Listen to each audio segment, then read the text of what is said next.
Ini yang kita bahas.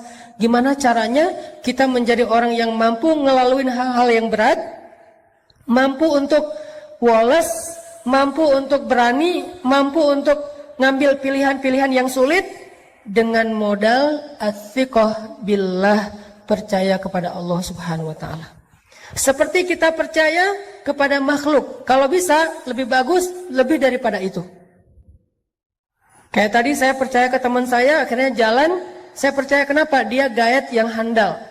Pas misalnya kita ke satu kota yang kita nggak hafal jalannya, didampingin sama dia. Bahkan kalau udah jalan sama dia, kita udah nggak perlu pakai Google Map. Kenapa? Jalan dia itu lebih akurat daripada Google Map kadang-kadang.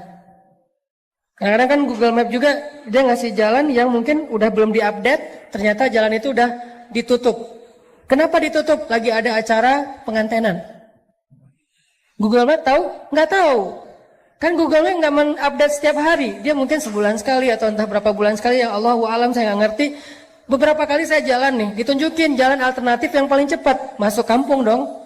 Dan jalannya kecil tapi cepat, motong gitu. Oke, saya ambil nih naik mobil. Ternyata ditutup, jalan itu ditulis ditutup sementara, ada acara ngantenan. Akhirnya harus mundur lagi, malah lebih lama sampainya daripada ngambil jalan biasa. Kenapa? Dia nggak update. Teman saya yang orang daerah situ tahu banget, Ustaz jangan lewat situ, lagi ada acara ngantenan, di situ lagi ditutup jalannya, di situ lagi banjir, di situ lagi apa, lagi rusak atau apa. Dia lebih update. Sehingga pas saya jalan, saya trust banget sama dia. Udah nggak apa-apa deh, ikutin aja nasihat dia. Apakah kita trust kepada Allah kayak kita trust kepada dia? Sehingga ketika Allah mengatakan jangan yang ini buat bikin kamu celaka, ini aja jalan yang lurus, ini aja jalan syariat, ini aja jalan yang baik, yang bahagia. Kita memilih jalan yang dipilih oleh Allah karena kita percaya Allah lebih tahu yang mana yang paling baik buat kita. Allah yang lebih update perubahan dinamika dalam kehidupan kita ketimbang diri kita sendiri. Allah lebih update, bukan hanya update, Allah lebih tahu masa depan yang bahkan belum terjadi. Sehingga kita percaya kepada Allah, analoginya kayak kita tadi percaya kepada teman orang lokal situ yang tahu banget jalan yang paling cepat untuk sampai ke lokasi. Ini namanya athiqah billah. Gimana membangun ini supaya kita bisa ngejalanin hidup lebih mantap? Gimana ngebangun ini biar kita nggak gampang galau? Gimana ngebangun ini kalau kita lagi sedih berat? Salah satu penyebab sedih berat itu misalnya, saya pernah nanya kayak kuesioner gitu, apa yang bikin teman-teman paling galau? Salah satu jawabannya, yang bikin kita paling galau, musibah terbesar itu Ustadz, diputusin pas lagi sayang-sayangnya. Itu paling galau buat sebagian orang. Ada lagi yang paling galau, kemarin ada yang bilang, bikin musibah terbesar dalam hidup saya, Cristiano Ronaldo pindah ke Juventus gitu. Itu musibah paling besar gitu. Ada lagi apa, misalnya macam-macam kan jawaban orang mah. Intinya adalah, gimana kalau kita dihadapkan dengan masalah kayak gitu. Kita kayak nggak terima kenyataan. Masa sih Argentina kalah sama Perancis? Kan nggak diterima tuh kenyataannya gitu ya. Itu gimana rasanya? Bisakah kita tetap bisa woles? Dan dalam contoh yang lebih rumit mungkin dalam kehidupan kita pribadi, bisakah kita tetap woles? Gimana rasanya? Gimana caranya woles ketika kita di grup, tadi lagi rame nih di grup WA kita nih, kita masuk grup geng SMA misalnya, atau geng SMP, atau SD, atau TK, atau playgroup lah, terserah. Jadi ada geng, grup nih, satu geng, terus kayak ada yang broadcast sesuatu, yang lain pada respon gitu kan, chat, rame, apa. Kita lihat, oh banyak chat nih, kita masuk. Begitu kita komen, yang tadi rame tiba-tiba senyap. Itu gimana perasaannya? Perasaan tadi lagi heboh gitu, oh, segala macam. Ada yang habis masak, terus posting, gua masak ini loh. Yang lain pada, oh, mau. Pas kita, waduh, pinter masak ya, diem. Sekali kayak gitu. Besok heboh lagi, kita komen, diem lagi. Sampai akhirnya diemnya seminggu, 2 minggu, itu grup sepi. Ternyata apa yang terjadi? Mereka bikin grup baru, dan cuman kita doang yang gak dimasukin ke grup itu. Itu gimana perasaan kita? Kan sakit hati banget ya. Itu benar-benar wah kecewa banget lah. Akhirnya kita bukan hanya left group, kita del semua kontak mereka. Cuman satu kontak yang udah di del tapi masih keinget. Gak bisa move on soalnya. Jadi di del dari handphone tapi di dalam benak masih keinget aja. Kenapa? Soalnya dulu saya yang beli kartu prabayarnya. Intinya teman-teman, gimana kita mengkondisikan rasa di hati kita kalau kita lagi diuji kayak gitu. Kalau kita lagi diuji dengan ujian zulzilu, diguncang perasaan kita. Dengan celaan orang, dengan makian orang, dengan teman-teman yang ngejutekin kita, dengan teman-teman yang ngebully kita, dengan teman-teman yang ngediamin kita di grup dan seterusnya, dengan teman-teman yang tiba-tiba unfollow kita, dengan teman-teman yang tiba-tiba nge-haters kita di komen. Gimana kita ngejalaninya? Satu-satunya yang bikin kita kuat adalah as-siqah billah. Udah serahin aja sama Allah. Serahin aja sama Allah. Karena kalau Allah udah turut ikut campur, itu udah luar biasa. Lebih bagus cara Allah daripada cara-cara kita. Ini yang dibangun lewat belajar iman, belajar tajdidul iman, as-siqah billah. Coba teman-teman renungkan lagi kisah hijrah Nabi Shallallahu Alaihi Wasallam. Ada yang unik dalam hijrah Nabi itu. Saya kadang-kadang berpikir kalau baca sejarah sirah itu kan saya suka mencoba mengimajinasikan sirah ya. Gak suka baca sirah sekedar data perang Badar 313 lawan 1000. Nabi lahir tahun ini, kemudian menikah tahun ini, usia sekian. Ini data sejarah, belum menjadi persepsi sejarah. Harusnya sejarah itu membangun persepsi kita, cara berpikir, bukan hanya sekedar wawasan dan data. Cuman adegan biasa. Saya coba memikirkan, kenapa ya Nabi hijrahnya sama Abu Bakar? Ada orang bilang, gak usah tanya, ya udah emang kayak gitu. Bukankah sejarah Rasulullah itu adalah untuk orang-orang yang berpikir? Afala ta'qilun qul siru fil ardi summanzuru. Perhatikan, kenapa Rasulullah SAW hijrahnya dengan Abu Bakar? Kenapa Nabi nggak hijrah bareng dengan Umar aja biar aman? Kan gitu ya. Coba lihat gimana Umar hijrah. Umar sebelum hijrah posting. Captionnya, ya ahla Makkah, ya ma'syara Quraisy. Wahai penduduk Mekah, wahai pemuka Quraisy, dimention satu-satu. @Abu_Jahal, @Abu_Lahab. Semuanya diposting apa? Dimention sama dia satu-satu tuh banyak banget yang dimention. Abu Jahal, Abu Lahab, Abu Sufyan. Pokoknya semuanya dimention. Fa'lamu anni muhajir. Ketahuilah saya mau berhijrah. Itu Umar mau hijrah aja posting. Siapa yang pengen istrinya jadi janda, anaknya jadi yatim, tunggu saya di bukit belakang itu. Terus di Sherlock sama Umar. Biar nggak kesasar. Jelas gitu, di mana harus nunggu. Umar kan, ada yang berani komen nggak? Nge-like aja doang yang lain. Kalau nggak suka pun diam aja. Nggak ada Abu Jahal, Umar, oh habis lo Umar, Umar misalnya apa? Dia marah-marah nggak berani. Apalagi mentahzir Umar, nggak ada yang berani.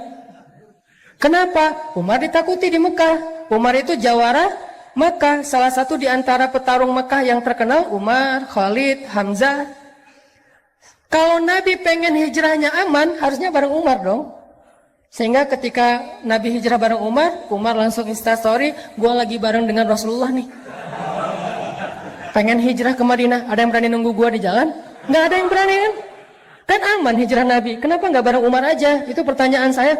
Wah, kenapa nggak dengan Umar ya? Kalau kayak gitu kan Umar aman banget. Hijrahnya serombongan, nggak ada yang berani nungguin.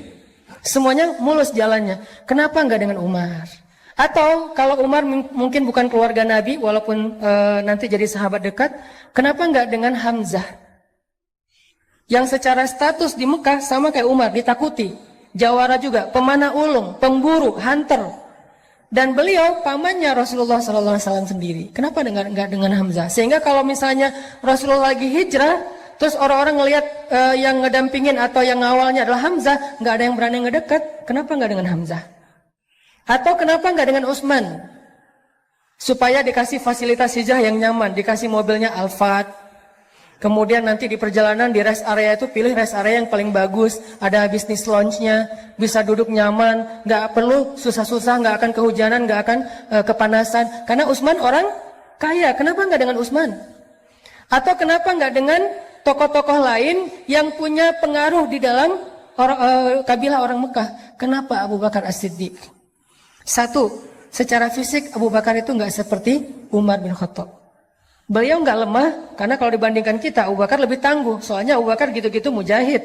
Tapi di antara orang Mekah, beliau tidak dikenal sebagai petarung. Kenapa Abu Bakar yang dikenal sebagai orang yang paling lembut? Kenapa Abu Bakar yang hartanya udah habis? Iya, Abu Bakar itu pernah jadi orang kaya, tapi sekarang lagi jatuh miskin sejak membantu dakwah Nabi, terutama habis diboikot selama 3 tahun. Kenapa Abu Bakar yang secara kabilah beliau berasal dari suku Taim. Suku Taim itu salah satu suku yang paling lemah di Mekah. Sementara Umar, Utsman, yang lain-lain itu suku-suku yang kuat di Mekah. Kenapa Abu Bakar?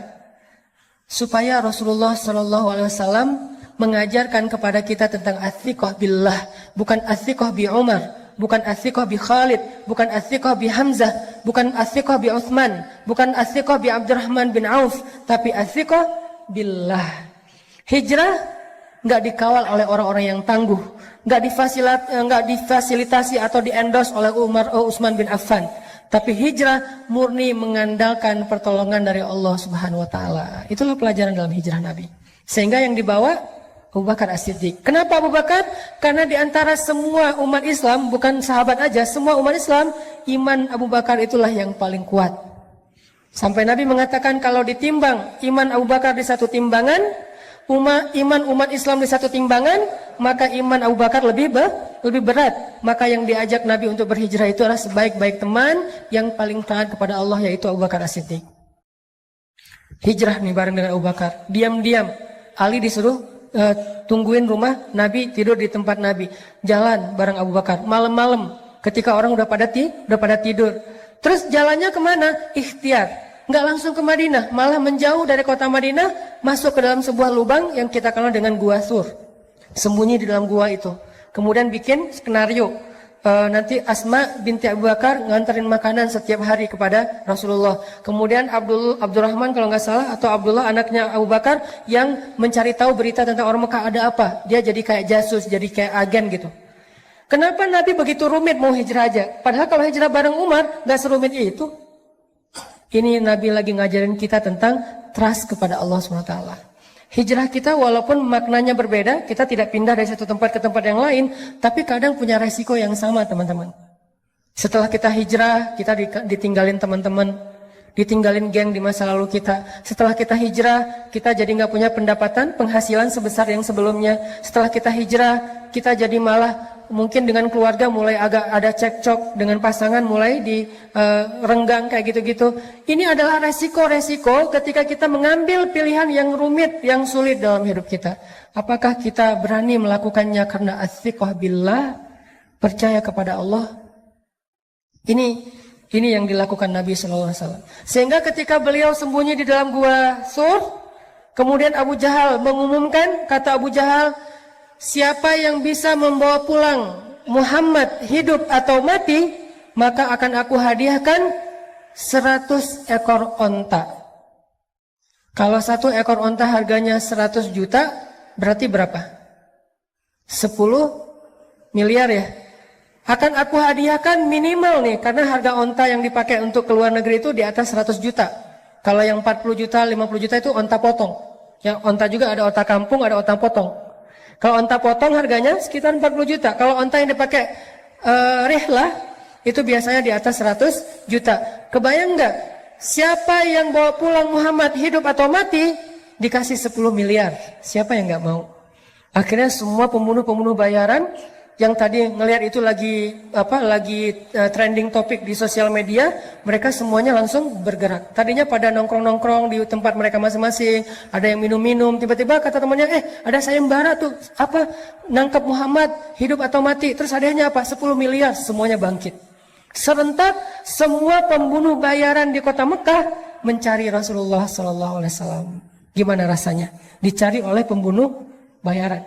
Kalau ketemu, antara dibawa hidup ataupun dalam keadaan mati. Nyari. Salah satu pembunuh bayaran paling legend yang ada di Mekah, namanya Suraqah bin Malik.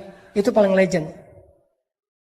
Gimana legendnya? Gak ada yang gak kenal Suraqah. Kalau Suraqah udah muncul, pada kayak bisik-bisik, Suraqah. Kenapa? Saking legendnya. Suraqah dekat, ada yang foto diam-diam, wah, gue bareng Suraqah, padahal Suraqah juga gak tahu apa-apa gitu ya. Saking pengen nambah followers misalnya. Wah, gue ketemu pembunuh bayaran yang paling legend. Kayak kalau selama ini mungkin ada beberapa yang dulunya pernah jadi ketua mafia, ketua geng, ketua preman di beberapa daerah, terus udah hijrah, udah taubat, dianggap sebagai legend kan, kadang-kadang wawancara gitu. Walaupun udah taubat, kalau dia datang ke sebuah warung kan langsung hening tuh warung.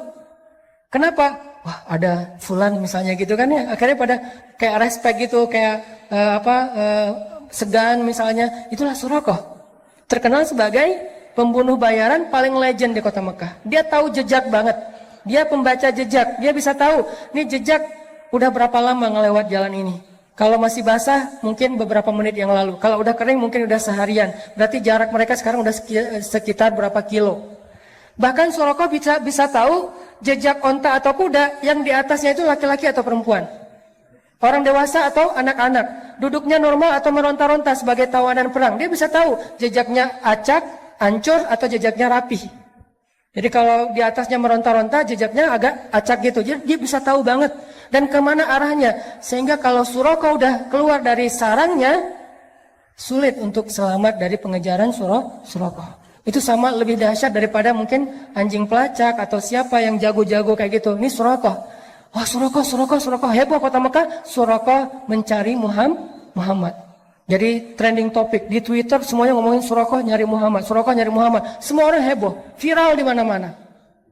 Akhirnya Nabi dengan Abu Bakar sembunyi di dalam Gua Thur. Beneran, ternyata Suraqah akhirnya datang ke Gua Thur, berdiri bersama sekelompok para pemburu tepat di mulut gua, dan Nabi ada di bawah kaki mereka. Kalau mereka ngelihat ke bawah kakinya sedikit aja, udah ketahuan tuh Nabi dengan Abu Bakar di dalamnya. Waktu itu Abu Bakar galau. Gimana pun Abu Bakar soleh, beriman, orang yang siddiq, tapi beliau manusia. Sedikit-sedikit kadang-kadang muncul sifat manusianya galau. Abu Bakar bukan penakut. Abu Bakar tidak takut atas keselamatan dirinya. Abu Bakar takut akan keselamatan kekasihnya Rasulullah SAW. Sehingga Abu Bakar bilang, ya Rasulullah, gimana ini? Kalau nanti mereka ngelihat ke bawah kaki mereka, kita ketahuan, nanti Rasulullah ditangkap. Sementara mereka ada ratusan orang, semuanya senjata lengkap, dan itu pemburu bayaran. Mereka itu pembunuh, sementara kita nggak punya senjata apa-apa. Gimana ya Rasul, gimana? Kita cuma berdua, mereka banyak. Nabi dengan tenang menasihati Abu Bakar dengan kata-kata apa? Ya Abu Bakar, ma zannuka bisnain, Allahu salisuhuma. Ya Abu Bakar, kenapa kamu pikir kita cuma berdua? Bukankah Allah yang ketiga? Coba nasihat Rasulullah SAW. Ya Abu Bakar, ma zannuka bisnain, Allahu salisuhuma. Kenapa kamu berpikir kalau kita tuh cuma berdua, Abu Bakar?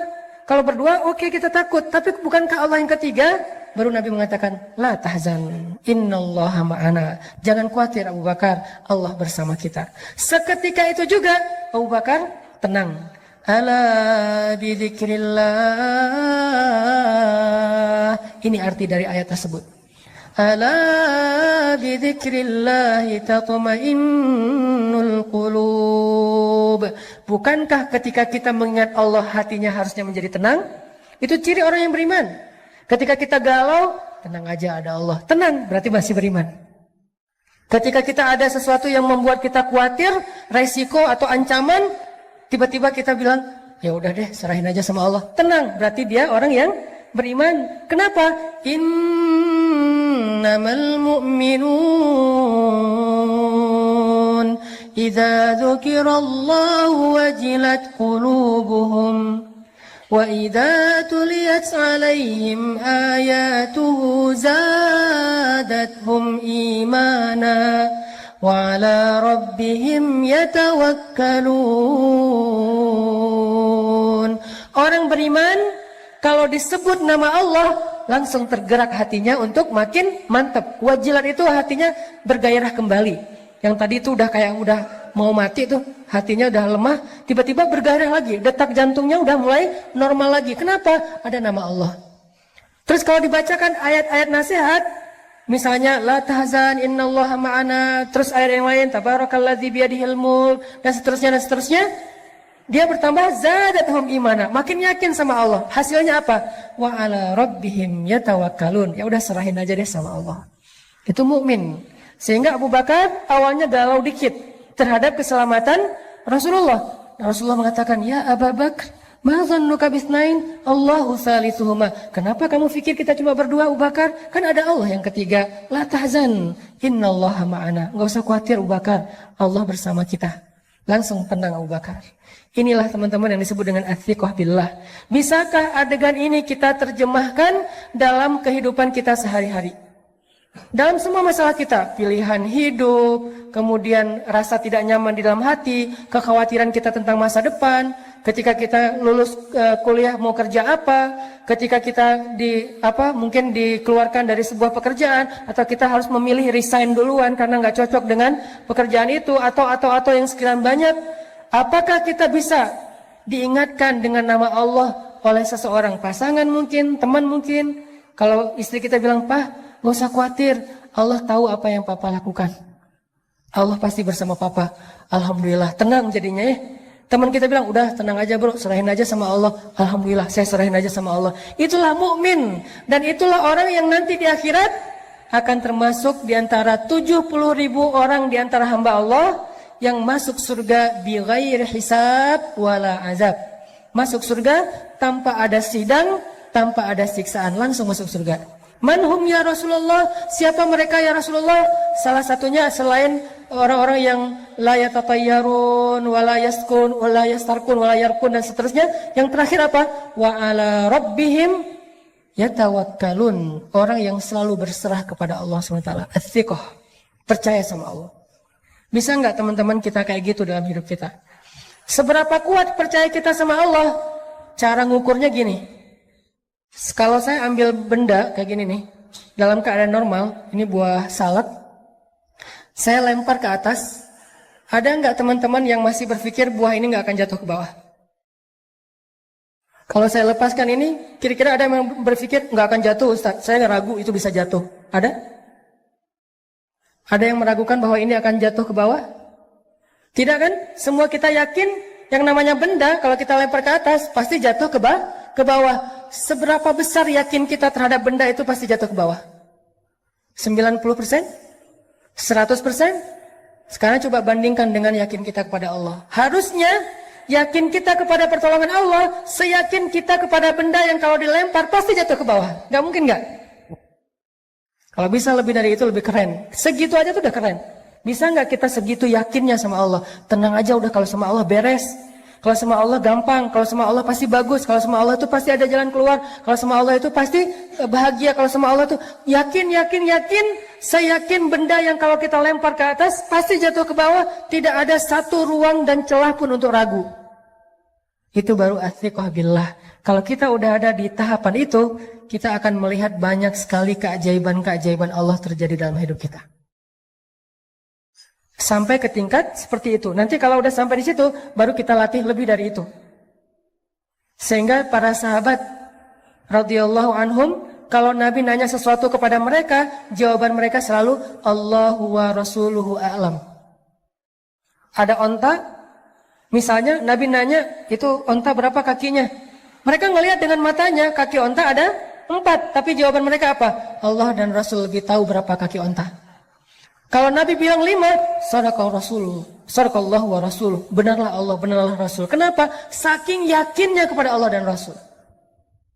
Ini namanya athiqah. Dan athiqah inilah yang selalu menjadi modal kemenangan, kesuksesan, kebahagiaan, dan keberuntungan orang-orang yang beriman dalam banyak kesulitan. Dan salah satu kesulitan yang paling rumit itu adalah perang Badar yang direkam oleh Allah di dalam surat Al-Anfal. Sehingga surat Al-Anfal dikenal juga dengan nama Suratu Badar, surat perang Badar. Surat perang Badar. Sebelum Allah Subhanahu wa taala memberi kejutan-kejutan kemenangan dalam perang Badar, Allah pengen nguji dulu athiqahnya para sahabat kepada Allah. Coba teman-teman buka deh surat Al-Anfal biar kita nanti bisa ulang-ulang di dalam bacaan kita atau di rumah, bahwa surat ini adalah surat ngajarin kita tentang akidah challenge. Ini salah satu contoh akidah challenge di surat Al-Anfal. Coba lihat ayat 7. Coba lihat ayat 7. Surat Al-Anfal. Surat Al-Anfal itu surat ke-8 ayat 7. Ini akidah challenge nih di ayat 7. Ketika para sahabat dikasih pilihan sama Allah. Apa kata Allah? Wa idh ya'idukumullahu ihda ta'ifataini annaha lakum وتودون أن غير ذات الشوكة تكون لكم ويريد الله أن يحق الحق بكلماته ويقطع دابر الكافرين. Ini akidah challenge. Apa artinya? Dan ingatlah kisah ketika Allah menjanjikan kepada kalian salah satu dari dua golongan yang akan kalian hadapi adalah bagian kalian. Sedangkan kalian menginginkan bahwa golongan yang tidak memiliki kekuatan senjatalah yang menjadi bagian kalian. Tetapi Allah ingin membenarkan yang benar dengan ayat-ayatnya dan memusnahkan orang-orang yang kufur sampai ke akar-akarnya. Apa yang terjadi? Coba nanti baca lagi sirah Perang Badar secara utuh. Dari awal sampai akhir. Kan skenario awal dari Perang Badar itu apa teman-teman? Karavan dagang Abu Sufyan baru pulang dari Syam. Ngelewatin jalur dekat kota Madinah. Apa yang dibawa oleh karavan dagang ini? Karavan dagang ini membawa hasil jualan harta orang-orang muhajirin yang diambil alih, dirampas oleh orang Quraisy, termasuk Abu Sufyan. Sebelum Abu Sufyan masuk Islam. Jadi ketika kaum muhajirin hijrah ke Madinah, pasar mereka, ternak mereka, kebun mereka, rumah mereka, aset mereka dijarah, diambil alih oleh orang-orang Mekah, orang-orang Quraisy seperti Abu Jahal dan yang lainnya. Lalu dijual ke Syam. Nah sekarang pulang dari Syam membawa hasil keuntungan dari rampasan itu. Sehingga Nabi SAW mengajak orang-orang muhajirin, ayo kita ambil kembali harta kita. Itu skenario awalnya. Ayo kita cegat karavan dagangnya Abu Sufyan dan kita rampas kembali harta milik kita. Sahabat semangat, siap ya Rasulullah, Allah Akbar, semangat gitu. Kenapa? Karena yang akan mereka hadapi itu karavan dagang, bukan tentara, bukan prajurit. Mudah untuk mengalahkannya dan keuntungannya besar kalau kita menang. Ternyata Abu Sufyan juga punya mata-mata. Langsung dia tahu informasi Nabi akan cegat, dia ngasih tahu ke Abu Sufyan ngirim orang cepat untuk menghubungi Abu Jahal. Kalau dulu kan nggak bisa telepon-teleponan ya, akhirnya ngirim orang, Abu Jahal datang untuk mengawal karavan dagang. Dengan apa? Dengan satu pasukan yang isinya adalah pembunuh bayaran. Yang isinya sebagiannya adalah pembunuh bayaran, sisanya petarung-petarung hebat, termasuk senior-senior ada di dalamnya. Pasukan yang jumlahnya 1.000 orang kurang lebih.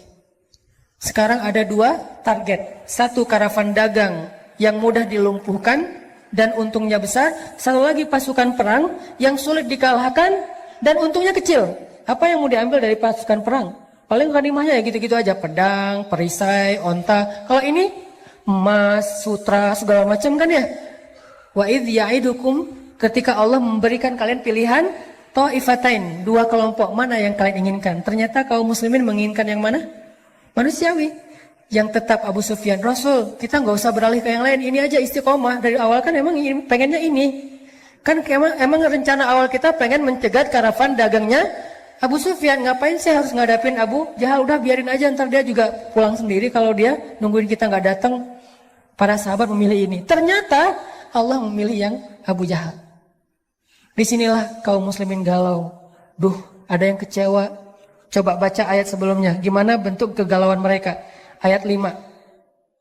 Kama akhrajaka rabbuka min baitika bil haqq wa inna fariqam minal mu'minina lakarihun. Apa kata-kata terakhirnya? Lakarihun. Benar-benar gak suka. Itu perasaan Ahlu Badar. Itu perasaan kaum muslimin. Dan itu bukan orang Islam biasa loh. Awalun, as-sabiqun al-awwalun minal muhajirin. Itu awalunnya muhajirin. Lebih dahsyat daripada awalunnya ansor. Dan kedua-duanya keren. Was-sabiqun al-awwalun minal muhajirin wal ansar. Allah memuji mereka di banyak ayat. Kuntum khaira ummatin ukhrijat linnas. Khairun nas qarni. Allah memuji, Rasulullah memuji mereka kan? Ternyata sempat galau juga. Itulah manusia. Lakarihun, mereka gak suka dengan pilihan ini. Berat sekali. Kari itu artinya benci. Cuman terjemahannya kalau benci agak kurang pas nih. Minimal mereka nggak suka. Aduh kok jadi kayak gini ya? Kok jadi kayak gini ya? Terus ayatnya apa? Yujadilunaka fil haq. Mereka mendebat kamu dalam hal yang benar. Masih ada yang protes. Rasul, bener ini ya Rasul pilihan kita. Rasul kok kita jadi kayak gini? Rasul kok kita nggak seperti yang kemarin? Rasul kok kita udah berubah? Ini adalah reaksi-reaksi para sahabat ketika Allah kasih pilihan yang lain, bukan pilihan yang pertama. Yujadilunak, mujadalah itu artinya berdebat. Yujadilunaka fil haqqi ba'dama tabayyan ka'annama yusaquna ilal mauti wa hum yanzurun. Gimana rasa enggan mereka? Mereka protes kepada Nabi, kemudian seolah-olah mereka seperti orang yang dihalau kepada kematian dan mereka melihat malaikat kematian itu atau malaikat maut.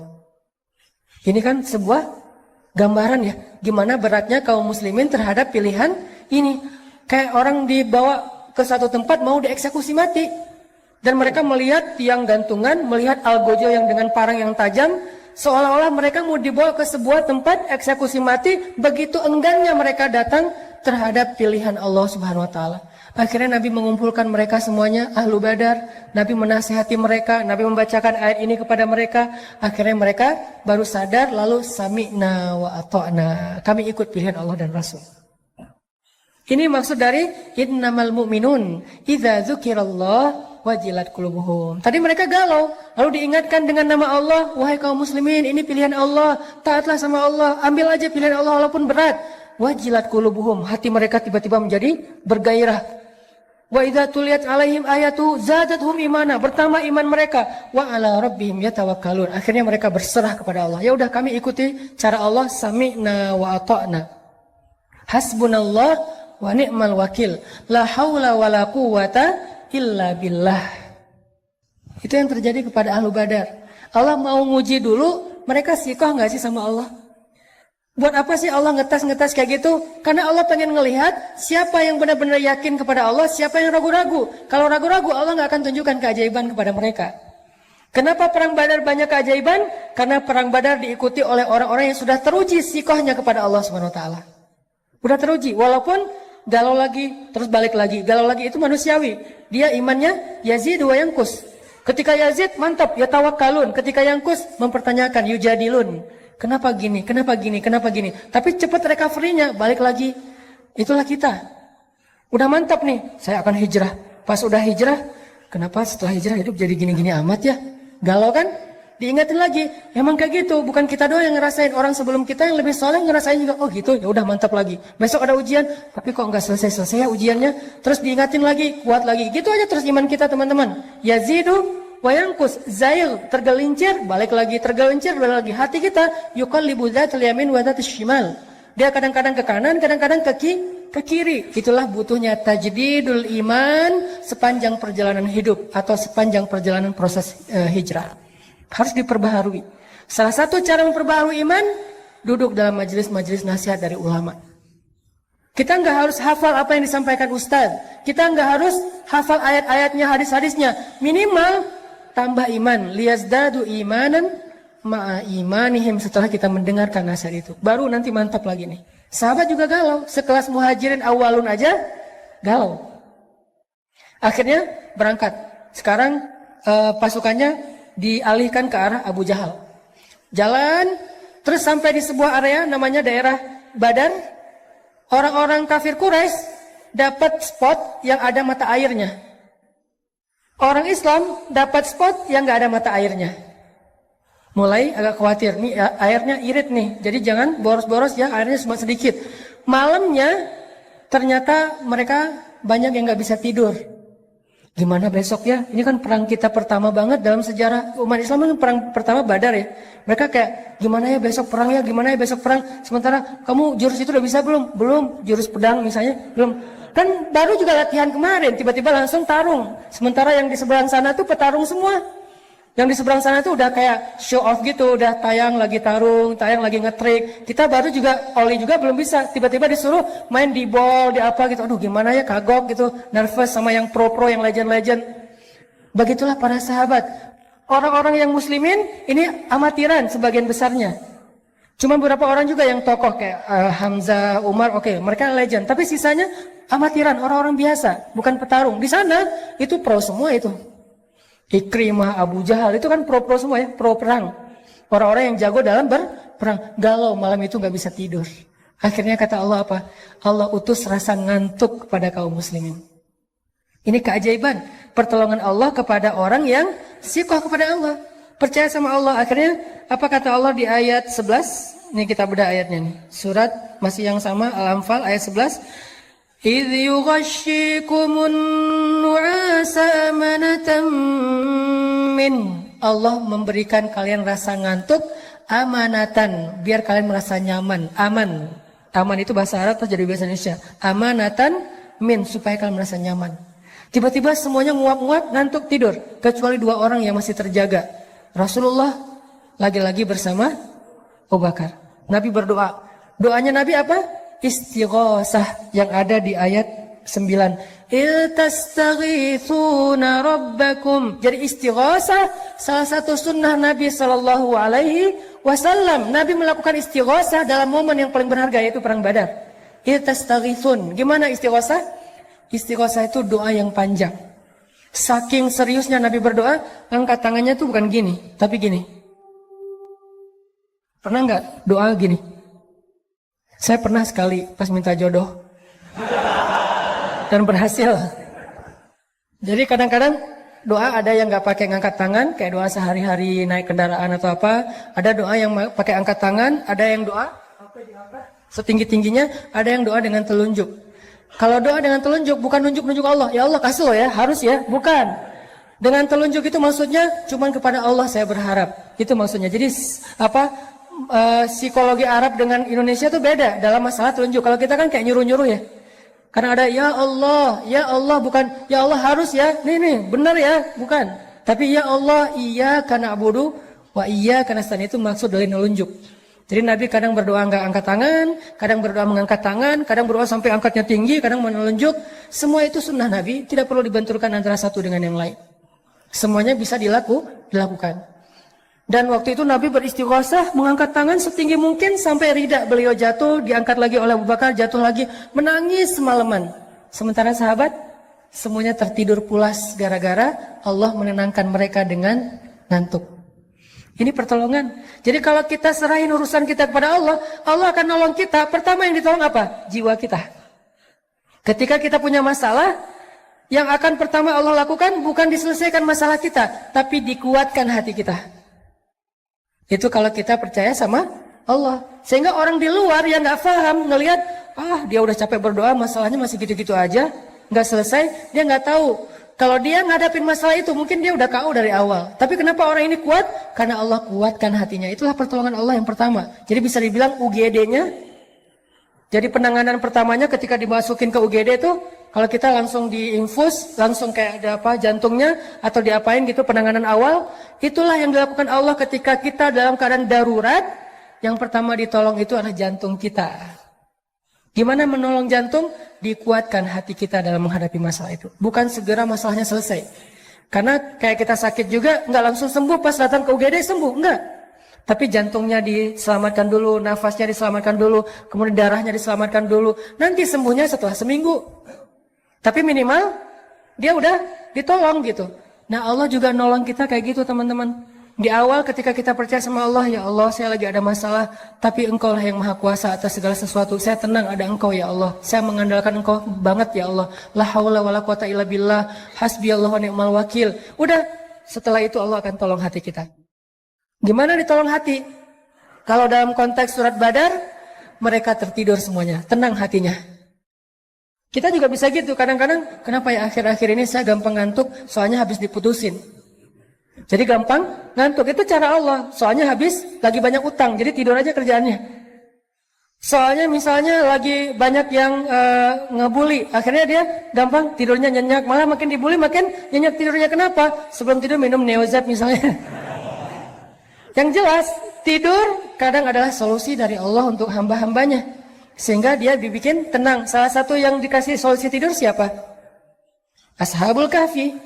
Allah tidurkan mereka. Ternyata yang ditidurkan itu bukan cuma Ashabul Kahfi, Ahlu Badar juga ditidurkan oleh Allah. Ini ayatnya.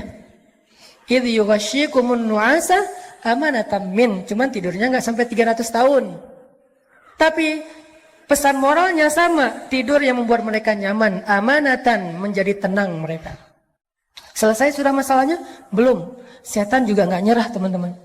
Habis itu setan datang dalam mimpi mereka. Jadi tadi setan gak bisa yuwaswis ketika mereka sadar karena Allah bikin mereka ngantuk. Sekarang setan yuwaswis ketika mereka tidur.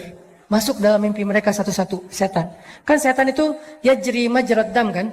Dia ngalir dalam aliran darah manusia. Dia bikin mimpi sahabat tuh jadi mimpi basah. Maaf.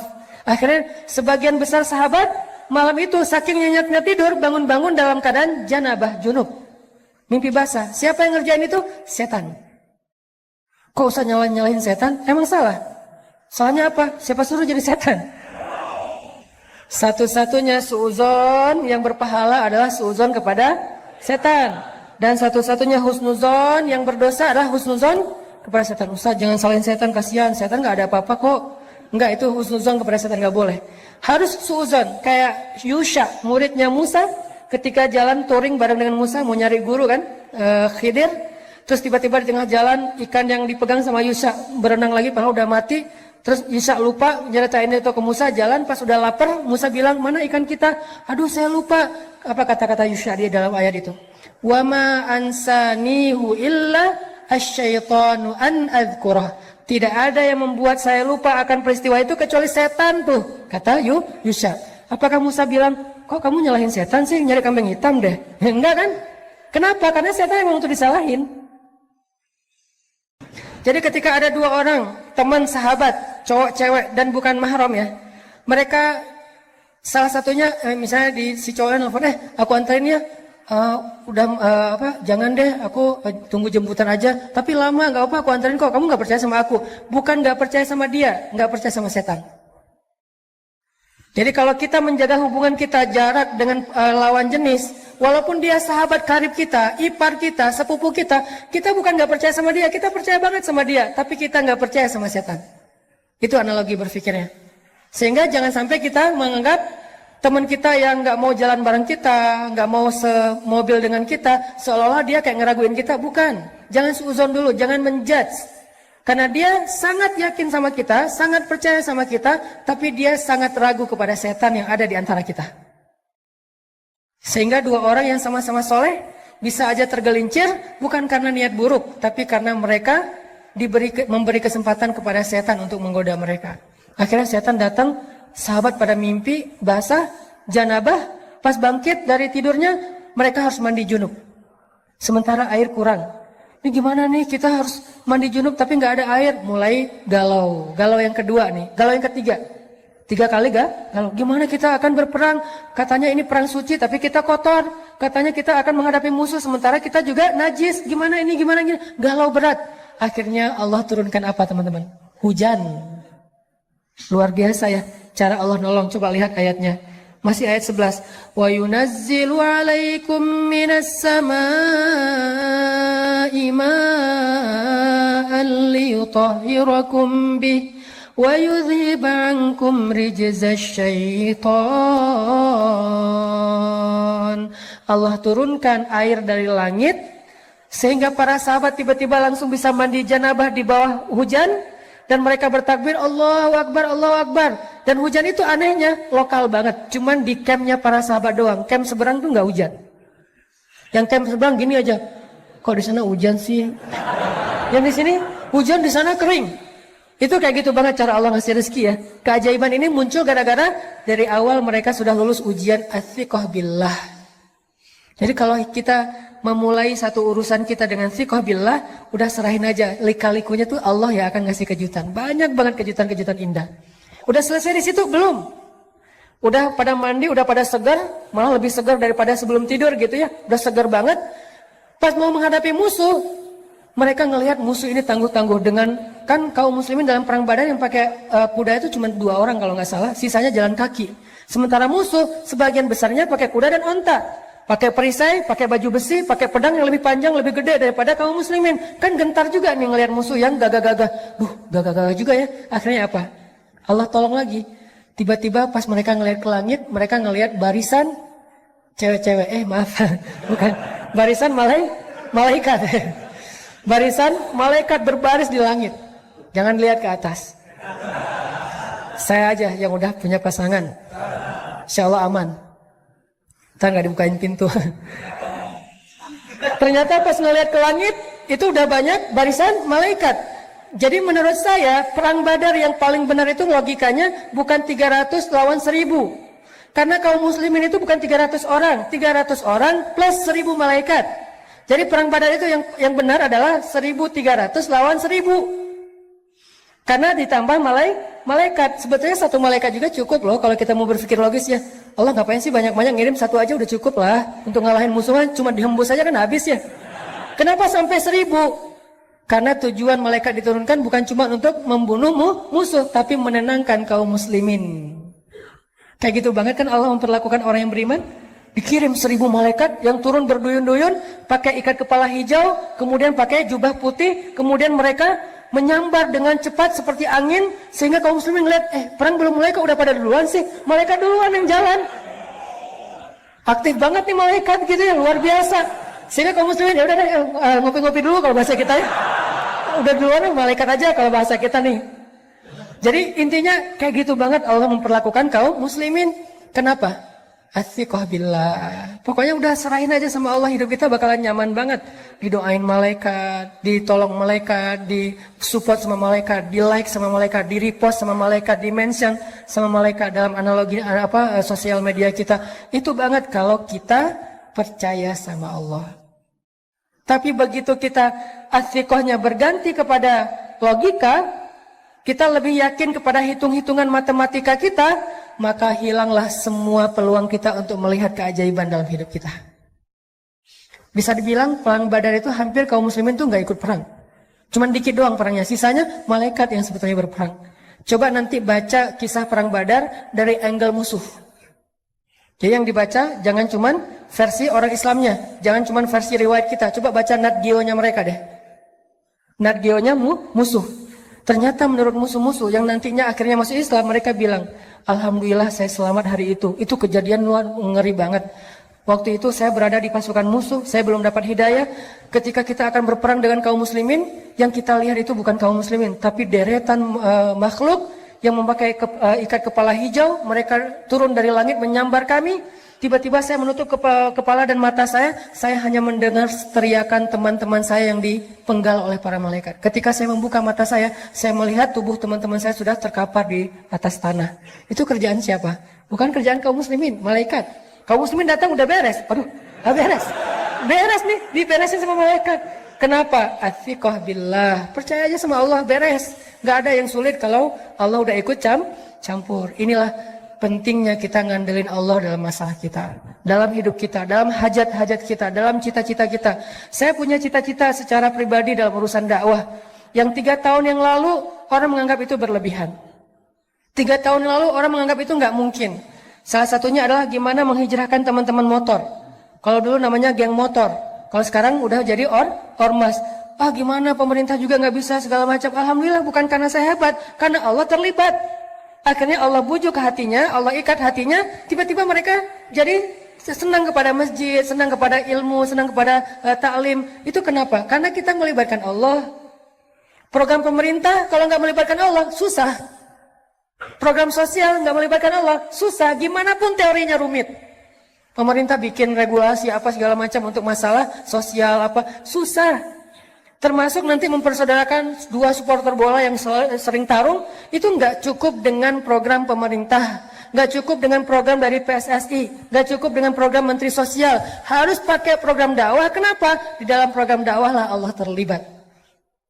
Dan mereka semuanya punya hati, dan yang memegang hati mereka itu jemari-jemari Allah. Jadi kalau pengen hati mereka diikat, fa'allafa baina qulubikum fa'asbahtum binikmati ikhwana. Caranya gimana? Wal takum minkum ummatun yad'una ilal khair wa ya'muruna bil ma'ruf wa yanhauna 'anil munkar. Lewat dakwah itu keajaiban terjadi.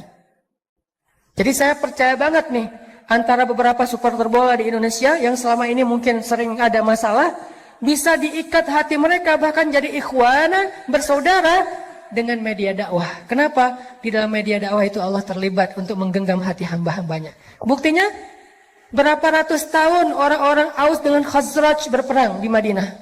Tiba-tiba datang Nabi, dengan izin Allah mereka menjadi Ansor. Gimana antara Muhajirin dan Ansor yang gak saling kenal, tiba-tiba menjadi lebih erat daripada saudara kandung. Siapa yang bekerja di balik ini semuanya? Allah Subhanahu wa Ta'ala. Ternyata banyak hal yang gak mungkin terjadi, mungkin banget buat Allah. Kalau ini aja mungkin, mempersaudarakan, mengikat hati antara Muhajirin dan Ansor, antara Aus dengan Khazraj, antara satu geng motor dengan geng motor yang lain, itu mudah buat Allah. Apalagi sekedar mengikat hati kita dengan Dia.